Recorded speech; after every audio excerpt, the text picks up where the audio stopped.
Hi, my name is Hannah, and we'll take a look at grammar for the show Extra with you. In the first episode, we'll focus on present simple and present continuous tenses. We'll talk how they form and when do we use these tenses. So present simple is the first one. We take the infinitive and use the verb without particle to, unless we use it for the third person singular. In the third person singular, we need an ending s or sometimes es or ies. So once again, if we are talking about third person singular, we need to remember to put an ending to the verb.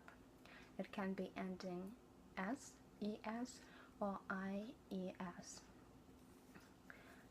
He, she, it is third person singular. Verb to be has its own present simple form that we just need to memorize. I am, you are, he, she, it is, we are, you are, they are. There is nothing but to remember them. When we use ending s, es, or ies, you might have a question: when do we use s and how do we choose the ending? There is a rule here. So in most cases you use ending s. But if the verb ends with o, g, s, x, ch, or sh, we need to use ending es. When the verb ends with y, we change y into an I and then add ending es. There are some exceptions.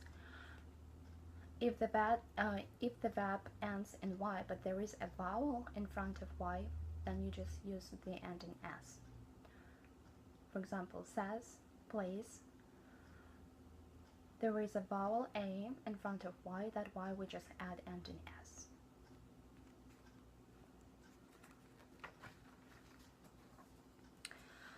Also, we need to remember when we are talking about negative form of the verb, when we are saying that we don't do something, we form present simple form with the help of auxiliary verb and particle not, and then just a verb. Ending s go to the auxiliary verb do, so it turns into does. So negative form is used with the help of do or does. I don't like, you don't mind, he, she, it doesn't see, we don't go, you don't work, and they don't believe. That's how negative form is used, and we do not add any endings to the verb. We just add ending as to the auxiliary verb do, that turns it into does. That's why it goes like doesn't. When do we use present simple? We use present simple to talk about habitual repeated actions, that usually actions that are our regular activities, the things that we do usually, things we do every day, every year. So when we talk about some permanent characteristics or properties, opinions, for example, as a hobby, Sean repairs and builds bikes. When we talk about universal truths, for example, the sun sets in the west. When we talk about timetable or working hours, when we give instructions or demonstrations, when we talk about feelings, opinions with stative verbs, that verbs like, know, love, say, hear. For example, I love ice cream. When we use present simple usually in all headlines and plots of films or books.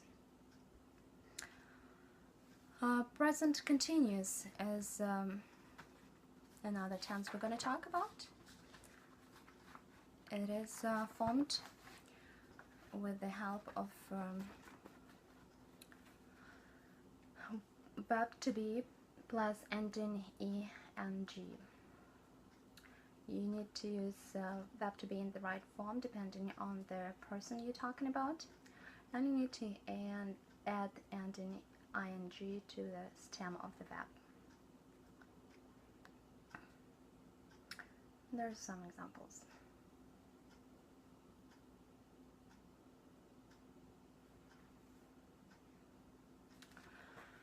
Present continuous is used when we talk about actions in progress, that are usually actions that are happening at present moment right now. For example, I am explaining the rule. Or sometimes these actions are happening around the present moment. For example, when I say I am looking for a job, that not necessarily means that I'm looking just right at this particular moment when I'm talking to you. That means just that in general I'm looking for a job. That's just around present moment. Also, present continuous is used to talk about changing or developing situations. For example, the climate is getting warmer and warmer. This is an example for changing situation. Sometimes present continuous can be used when to show criticism or irritation, but when we talk about something we usually don't like about the person, for example, he is always borrowing the money, or he is lying all the time, but that really will emphasize that we are irritated about it and we criticize it. I hope you find it helpful. Thank you. Bye.